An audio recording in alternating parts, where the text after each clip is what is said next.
Thank you, everyone, for joining us for Advancing the Science of Collaboration through AI in our Grail Sense-Making Lecture Series. I am very pleased to be able to introduce Dr. Nia Nixon from the University of California at Irvine.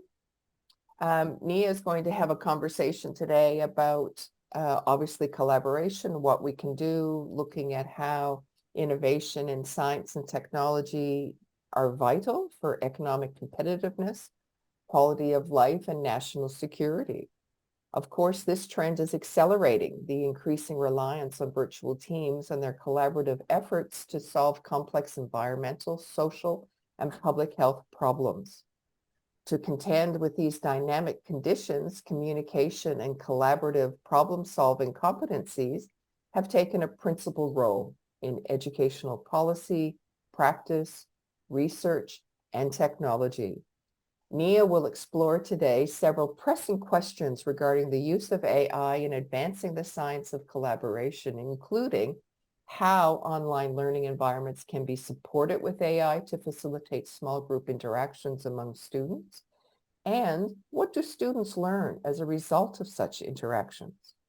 How can AI be used to explore critical cognitive, social, and affective processes during collaborative learning? And finally, how can AI-based interventions be leveraged to promote inclusivity in digitally mediated team problem-solving environments?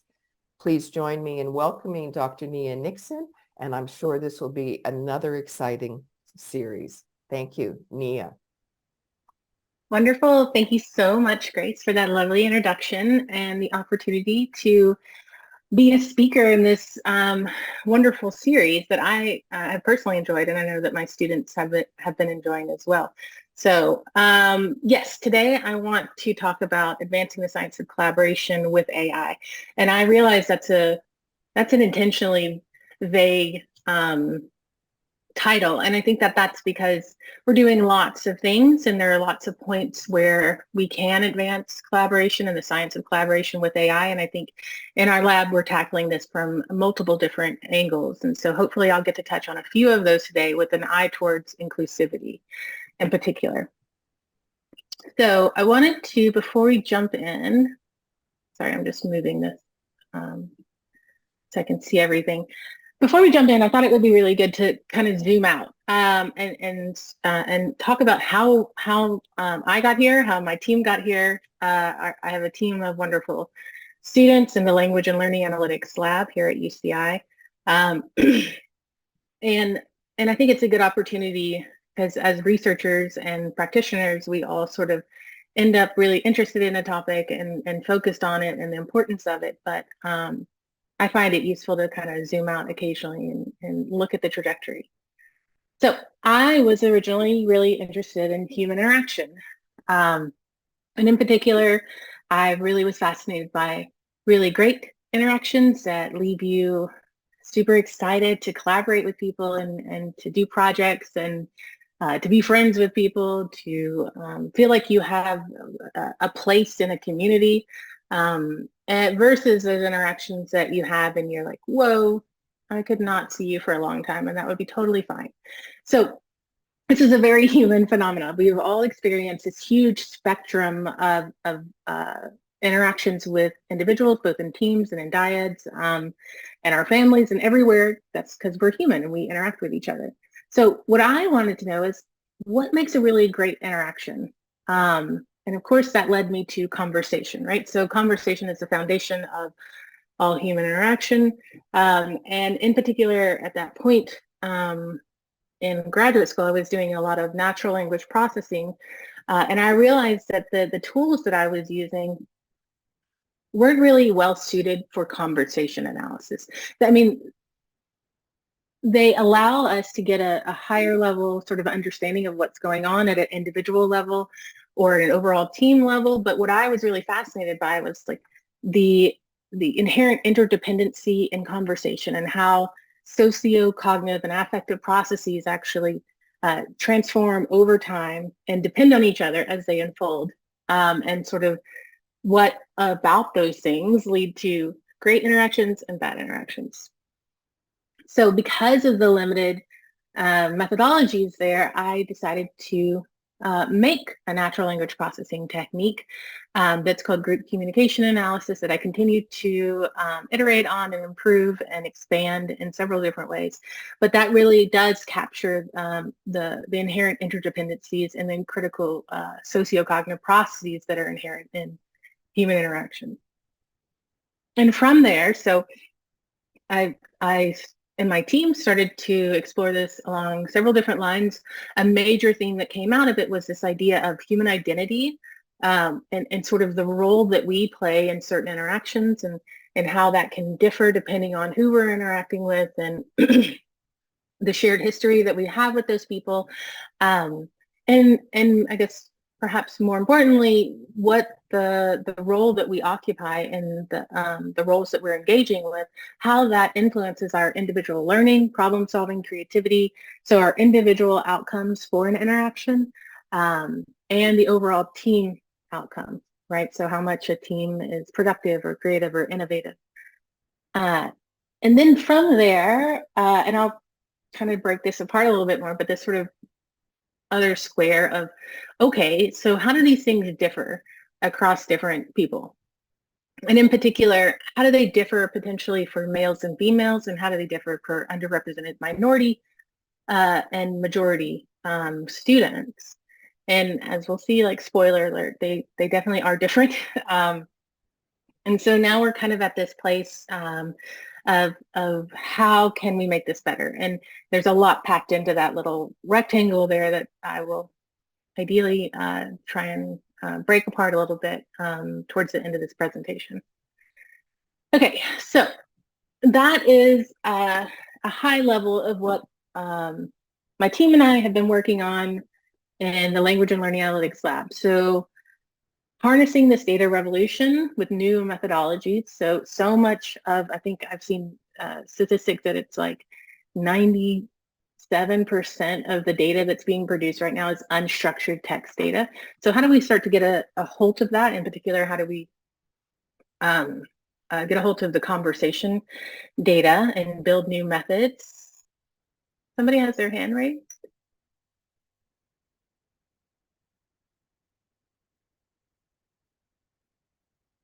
Okay, it went away, so maybe it was an accident. How do we build new methodologies like group communication analysis, which I'll tell you about in a second, that allow us to kind of quantify sociocognitive processes?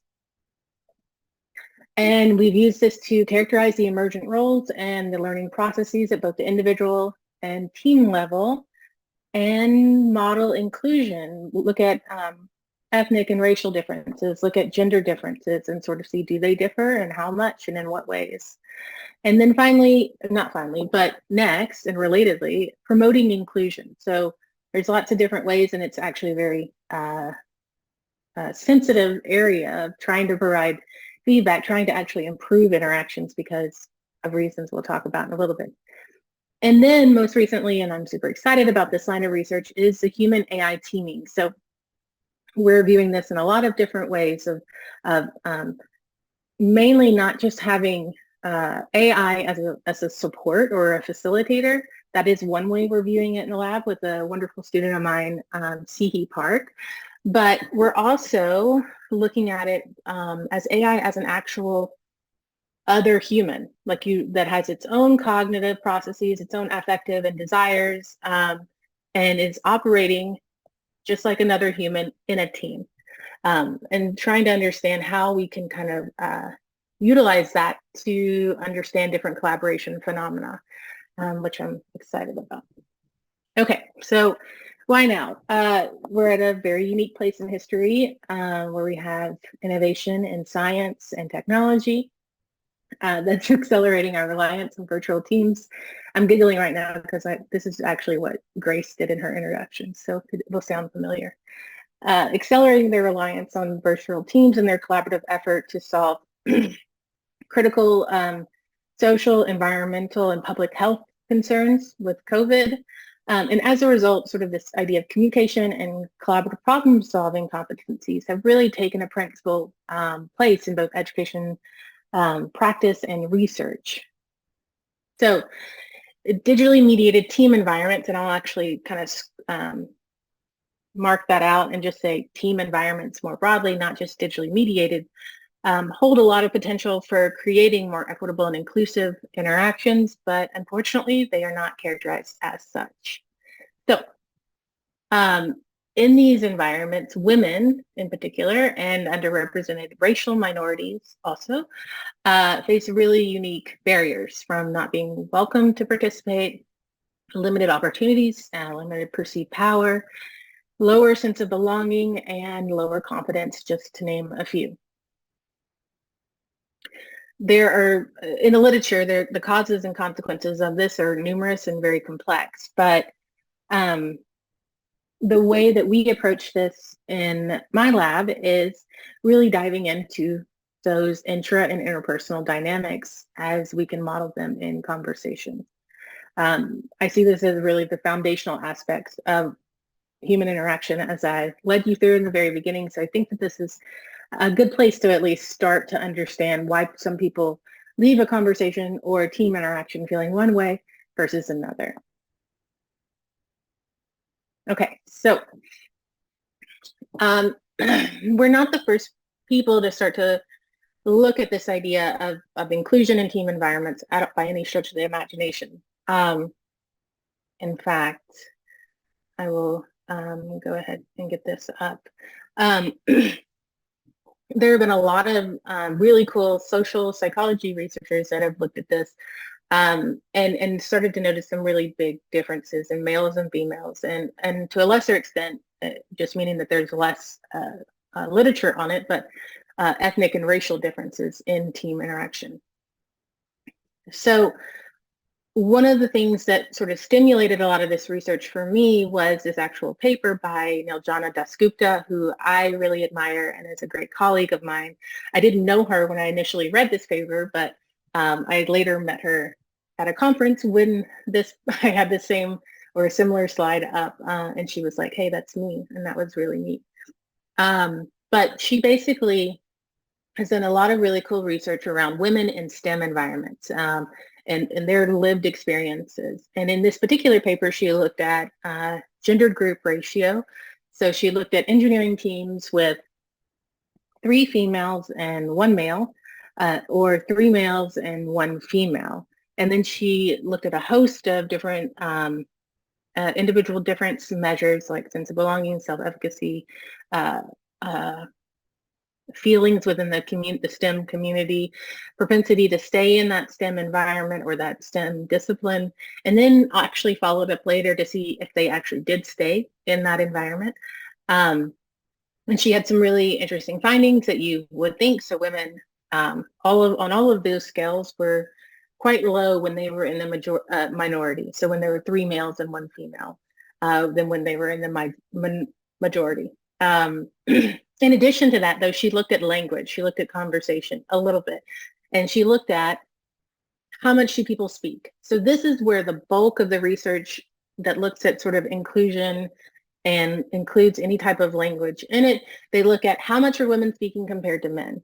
That's a good place to start, but in no way does it really capture the deeper level underlying factors of conversation. So what, in my view, the more important aspects of conversation reside in that socio-cognitive and affective processes. So it's surface level. It's just the frequency of post. And in some cases, they just do like manual analysis, and that's just not a viable means to move forward. So when I read this paper, I was, like I said, very super interested. And then I said, okay, let's do something similar, but let's do it with some more advanced NLP techniques. And that is where group communication analysis came in. I'm just going to pause.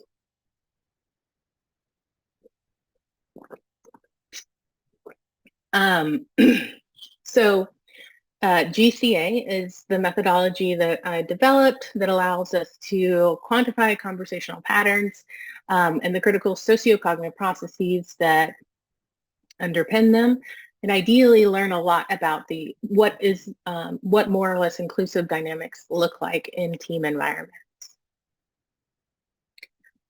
So this is a super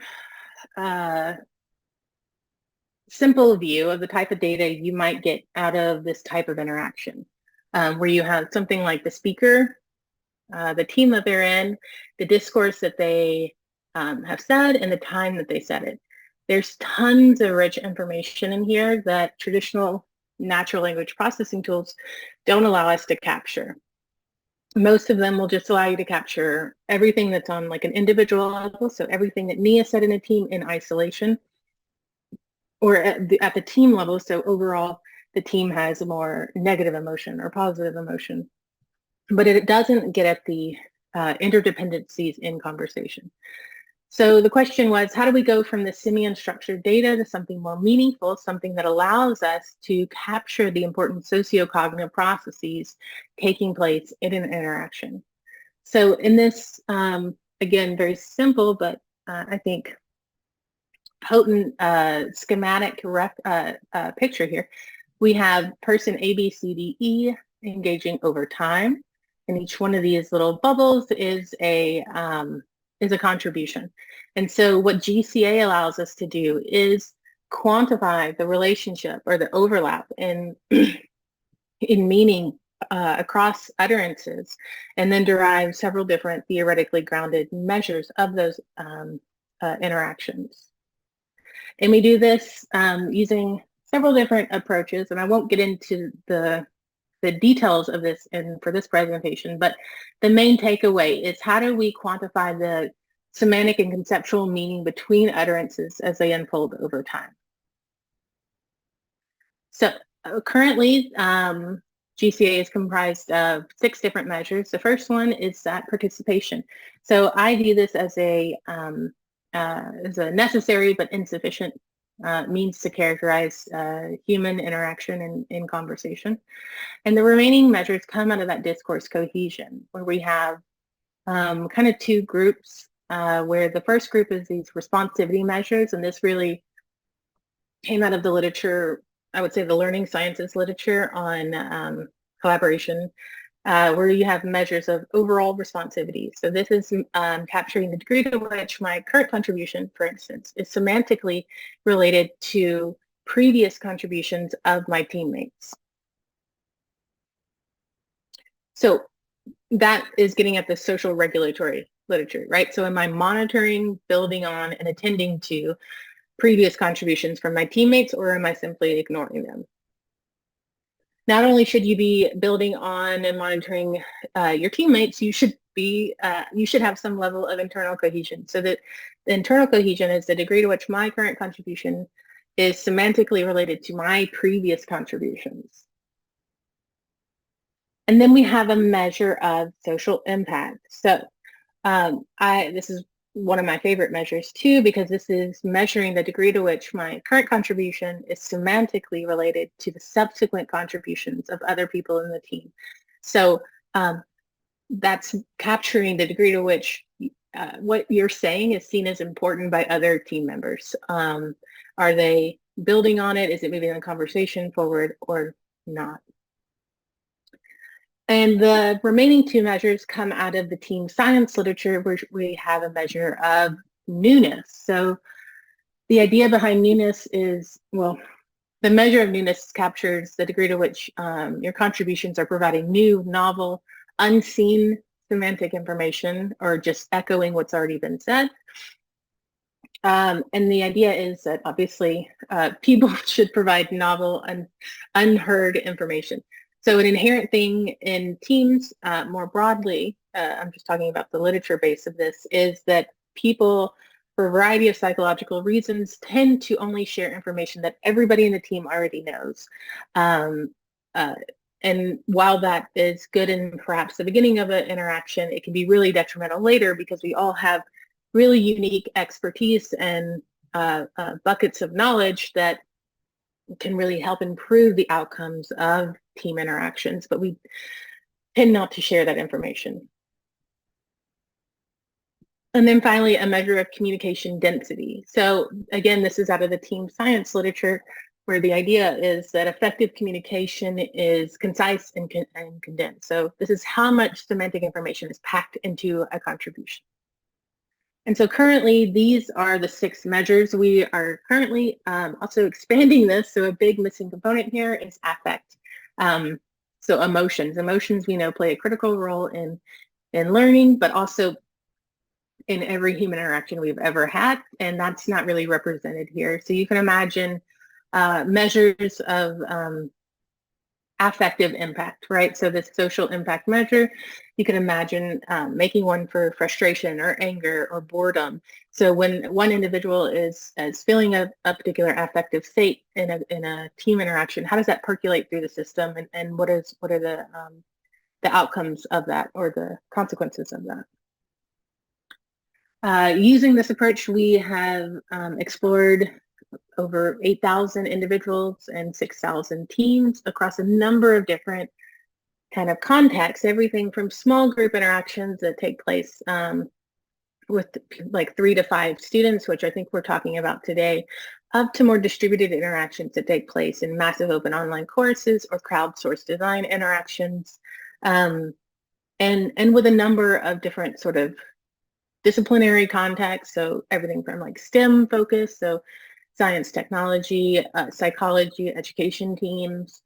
So it's been really, really fun to use this and explore a host of different outcomes. And we use this to understand the emergent roles that individuals occupy. So that was something I mentioned earlier, was a big and remains a big tenet, is understanding human identity in teams. So how we shift and change different roles, and what are the consequences of those roles for us, and the role composition for the overall team. And we've evaluated the outcome, or the practical value, I would say, of this methodology by looking at how this influences, obviously, learning, but also like problem solving, creativity, psychological well-being, and now we're getting into inclusion, which is a major theme in our research now. Okay, so our inclusion research agenda is sort of 3 phases. The first one is sort of, are there differences? And we'll talk about that in a second. That's the main one that we were working on, and now we're in box 2 and 3, where we're looking at, do these differences matter? So that means, is there any, so what if males and females engage in teams in different ways? Maybe it doesn't matter at all.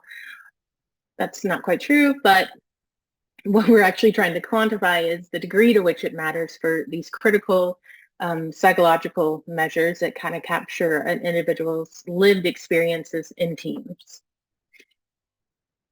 And then how can we make this better? So how do we identify critical moments? How do we intervene? Each one of these is a massive amount of thinking and research that needs to go into it. What does it look like for different people? So the first one we'll dive into in that first box is, are there differences? And so this work is coming from another wonderful PhD student of mine, Yuan Lin, where she looked at overall differences between males and females collaborating in teams along the group communication analysis lines. So what you have here is the mean and the GCA along the bottom, and then you have males and females. And the first thing that we notice is, wow, there's some really big differences, but perhaps the differences aren't in that really foundational or surface level measure of participation. Instead, the differences, at least in this study, seem to reside in these deeper level measures, social impact, overall responsivity, and internal cohesion, where we see females compared to males are significantly higher in these 3 categories. So what's interesting, what this tells us is several different things. So one is, we do need these deeper level, more meaningful measures that capture sociocognitive information to understand these differences, or contextualize these differences between males and females beyond just how much are they talking. The other thing I'll note is this participation measure. So isn't always consistent in the literature. What is more in our literature, rather, in our analyses, what is consistent is this relationship between males and females in the deeper level sociocognitive measures, with females having higher social impact, overall responsivity, and internal cohesion.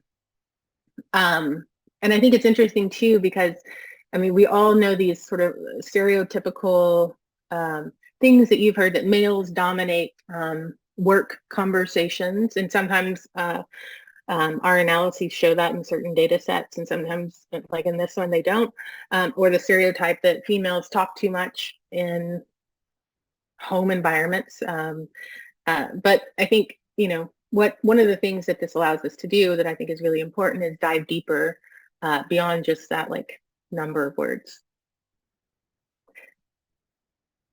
Okay, so in other research, we've started to look at gendered group composition that I kind of mentioned earlier with that colleague Niljana Dasgupta. This research was really motivated by her work, where we wanted to say, oh, let's look at gender group composition, but let's do it with group communication analysis. So the idea here was we have female majority teams and female minority teams. We also had a gender parity group, but I'm not showing that right here because it's too much information to show. And the setup was, initially we had about 800 individuals, but we wanted to stick to the similar number as Niljana Dasgupta, and so she had teams comprised of 4 people, so that way you could easily do the gendered composition. So we restricted ours to only teams of 4 people, and so that still left us with a good number of individuals and teams.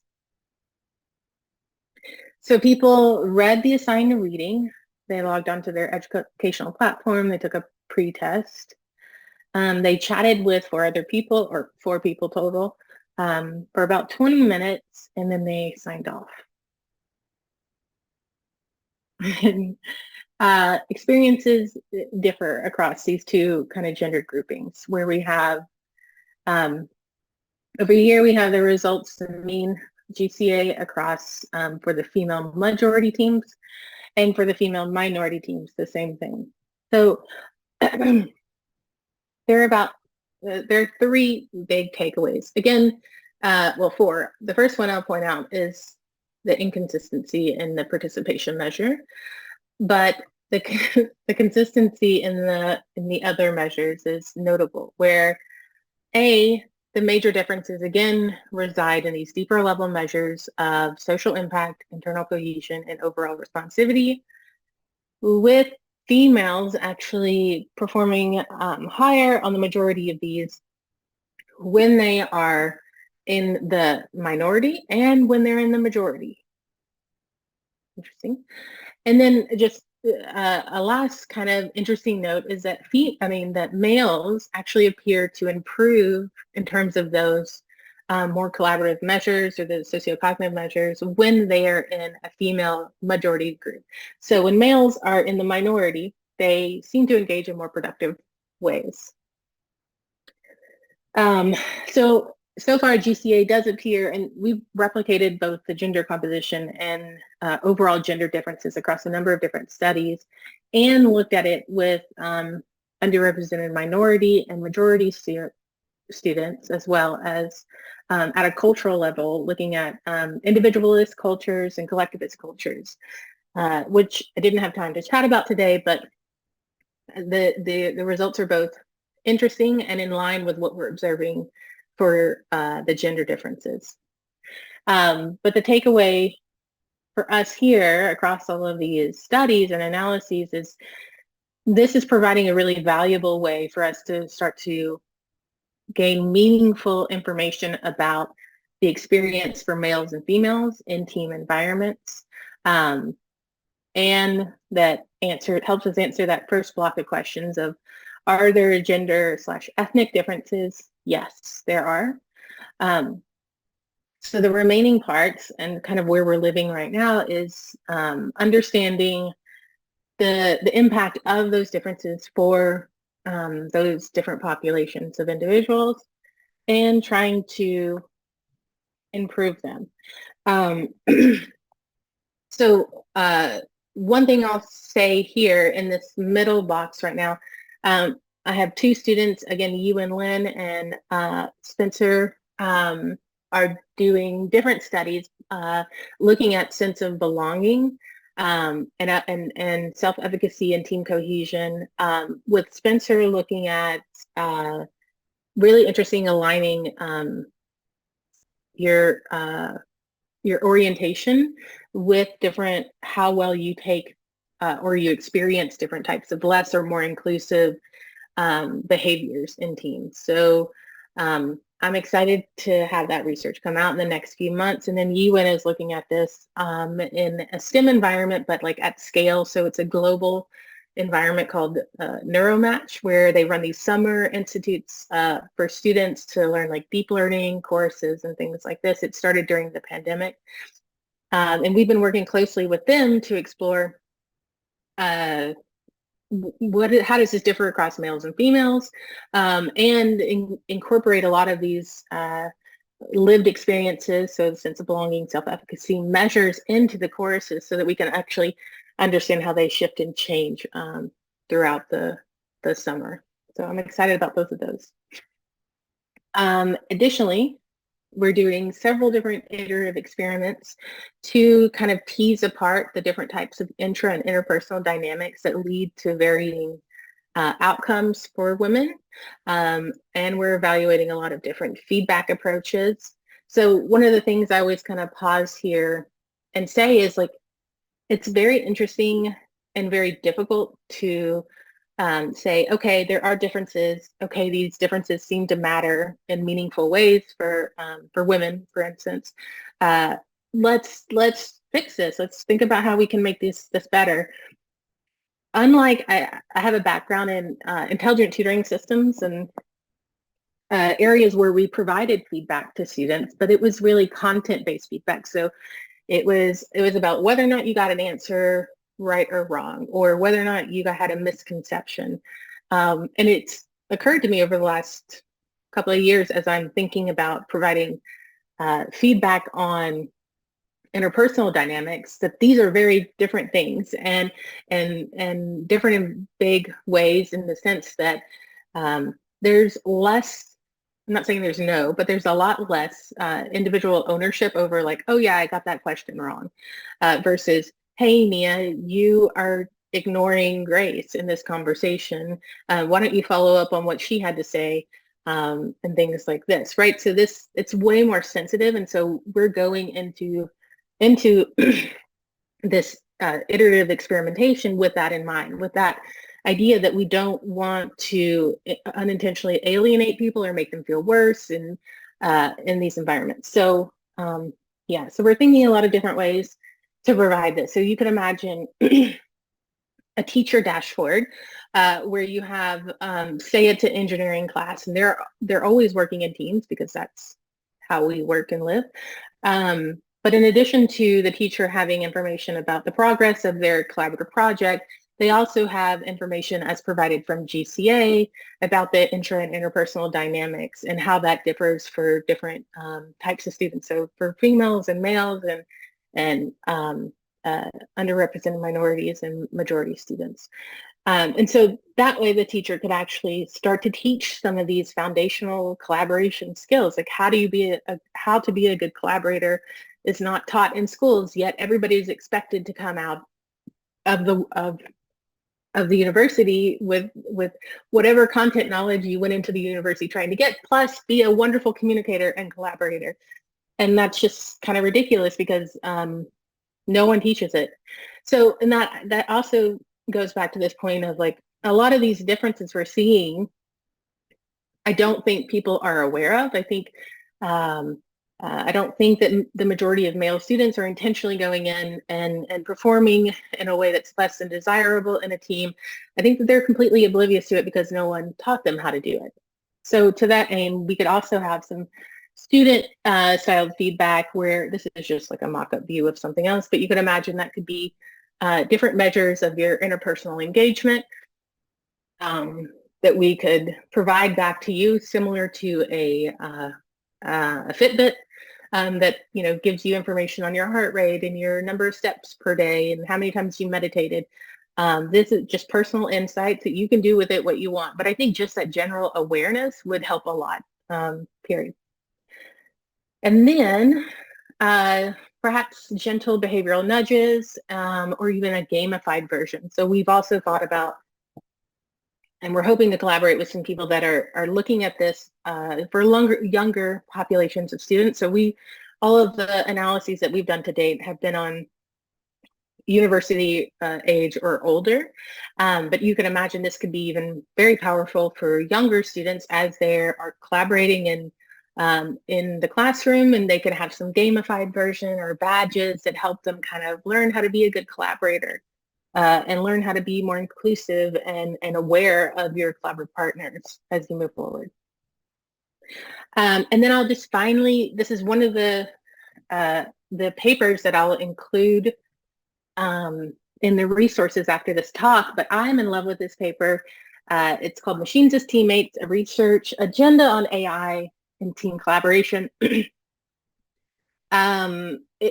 It's a purely conceptual, not purely conceptual, but it's a big conceptual piece around what it means to to have human AI teaming in a way that I was talking about earlier when I was saying not AI as a facilitator, not AI as a support, but AI as a teammate, as a thinking, feeling entity separate from us, the same way that other humans are. So this continues to motivate a lot of my thinking around our next steps in this area of research. So really the way that we're thinking, and we're building a platform right now, my students Spencer and Amin Samadi are leading this project and building a platform where individuals initially will engage with AI and collaborate and problem solve without knowing that it's an AI, ideally, so that we can actually use these new generative AI systems to engage with you like it already does, but with as if it were a human, but also play particular roles. So play somebody that is an inclusive partner, that's kind of like the cheerleader, and understand, okay, how does that influence individual and team level outcomes? We're also creating one that's going to be more like a toxic partner. So we've all had engagements with people or interactions with people that were way less than desirable. The problem with both of these sort of constructs and the point of that overarching question is there's a lot of phenomena around human interaction that's very difficult to study in kind of more or less ecologically valid ways, like toxic behavior. So it's hard to study toxic behavior, even though we've all had experiences with toxic behavior, because people, when they're being watched, typically don't exhibit those behaviors. So we know very little about like the implications of those behaviors for people and for teams. And it might be that it's not all bad. So there is some research to suggest, for instance, that having one toxic member in a group is actually beneficial in creating a lot of cohesion among other people within the team. And then overall kind of makes them these superstars, and then they have these great team outcomes. Anyways, but these are open questions because it's very difficult to do controlled studies around that. What I think we can really do with this human AI teaming, or one of the things I'm excited about, is create these virtual environments that serve as an experimental platform for us to study this kind of very complex phenomena. So look out for that research that hopefully will be coming soon. And with that, I will say thank you to my wonderful students in the lab, and I'd be happy to take any questions.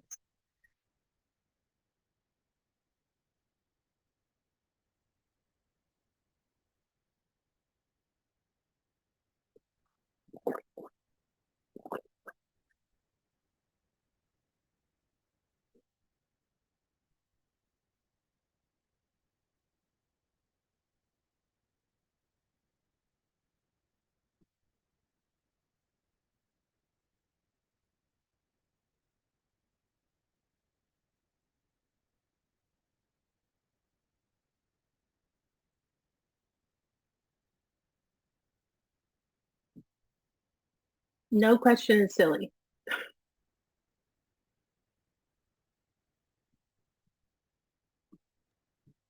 Sorry, I had my on mute. Did you have a question?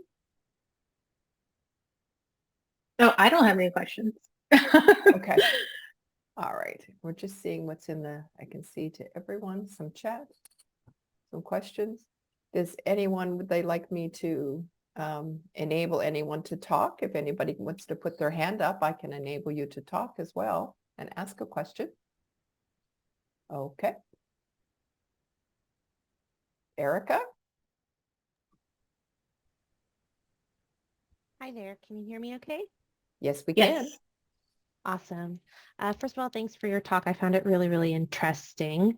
I was curious because you looked at sort of the group dynamics based on proportions of gender, and I was curious if you did anything around the role of the facilitator or the instructor, and whether they were female or male, and if there was any difference with that. Yeah, that's a wonderful question. We are in the process of doing that. So I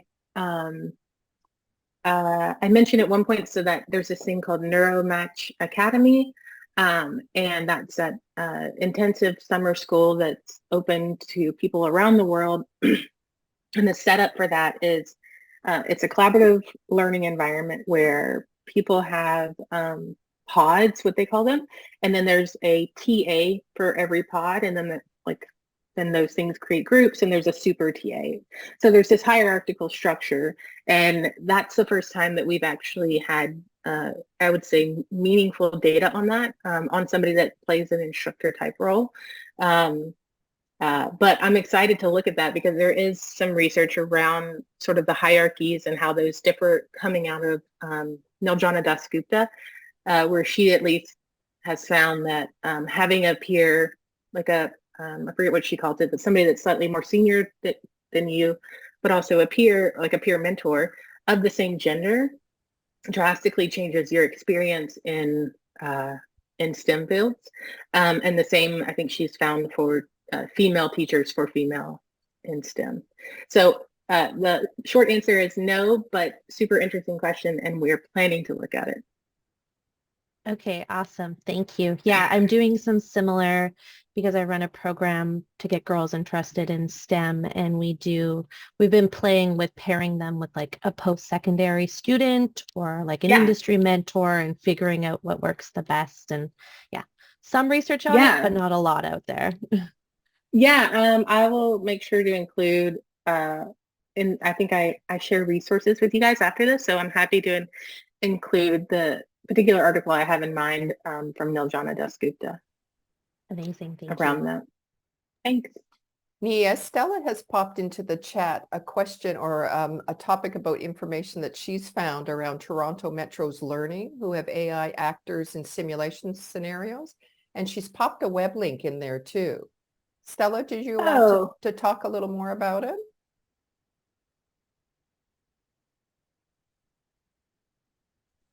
Yeah, sure, I can. I'm at Athabasca University, and our business school does work-based learning using the Summitros learning groups simulation for work-based learning. And they have AI actors within the simulation who use generative AI to make the chat within the scenarios. So I think it's all email-based communication rather than person to person. But they have had some very interesting cases where they've had, not particularly good responses from students in how to approach scenarios and so on. So if you were looking for some case-based examples where you've got a range of sort of affects in the way the communication works, they might be a good source for you to have a look at. Yeah, really. Thank you, Stella. Yeah, that would be awesome if we could look at that data. I mean, right now, like I said, we're building this system, and if somebody's already much further along, or even if they have data along those lines that we could start to explore that, I think that would be super helpful. Yeah. I mean, it's slightly different to what you're doing, but it might give you a sort of like dummy set of data where you can make a start. Yeah. Yeah, exactly. This work is brilliant for where we're going to end up with human machine communications. So I applaud you. Thank you so much for doing it. Thank you. Thank you. We still have a few more minutes left. Does anyone else have a question? Oh, Elizabeth. All right. What? I just lost it there. There you go, Elizabeth. So I have a couple quick questions. One, how are you thinking about belonging in this case? Are you thinking about team belonging? Are you looking at it in a broader sense? Are you measuring it with a tool? Are you thinking about capturing out of the language? But then the other one, and I only caught part of the phrase, is you had mentioned that part of your work does talk a little bit about, I think you said individualistic cultures, how, so that's also an interesting way to think about some of these issues. Hi, Elizabeth. I recognize your voice anywhere. Hi. Great question. So, sense of belonging. It's kind of a catch-all. There are different ways that we've been looking at it. The first is using like validated individual different surveys. But I have recently started to shift to include additional measures that more directly capture what we mean by sense of belonging. So a lot of the measures around sense of belonging are either restrictive in the sense that they are focused like on sense of belonging in a discipline, sense of belonging in a classroom. I really want to get it more now, or I'm getting to a place where I want to understand more sense of belonging within this team environment. Like how, when you leave a conversation or a team interaction, what is your belonging and how was it influenced by the interaction? And so for that, we're going to create our own measures. And then along those lines, another way that we're planning in that sort of phase 2 of this research, one of the experiments that we're planning is the retrospective judgment exercise, where people go through either an interaction, a typical interaction with other humans, or they go through it with other humans and an AI. And then we have them go back and watch that interaction, and then randomly and at points when we think it was a critical for sense of belonging, they'll be prompted to respond about their sense of belonging. Obviously, we'll frame it in a more conversational way to get at sort of that lived experience, identifying those critical moments of inclusion or exclusion. And then, so that's the sense of belonging. And then the second question around the collectivist, individualist cultures. Yeah, so that study is under review right now, but it's really interesting in that the base study was done by Vitaly Popov. He's at University of Michigan in the medical department now, but he has done a ton of really interesting collaboration research. And in this experiment, he had individuals from collectivist cultures and individuals from individualist cultures, and had them come in and collaborate for several days, or maybe even a couple of weeks, or longer time than typical, or in this data that I was talking about today. And the two conditions were that he, it was a script experiment, in that they were given a script, like in the experimental condition, each cultural group was given a script about the other cultural group and said information like, hey, these people tend to, be this way in conversations, maybe here's a good way to approach this basically an awareness script about, hey, this is a, intercultural collaboration, versus, I think, they got in the control, they got some kind of generic script. And he did find that it did change the way, or the script changed the way that people engaged and changed their overall feelings about the interaction in the team. So what we've done is take that data and then analyze it linguistically and explore it that way. And so we've started to find some, or we found some really interesting stuff that hopefully will be published soon. I hope so too. It sounds really interesting. Thank you. Thank you. We have time for one more question. If someone would like to raise their hand. Pop it in the chat, raise your hand.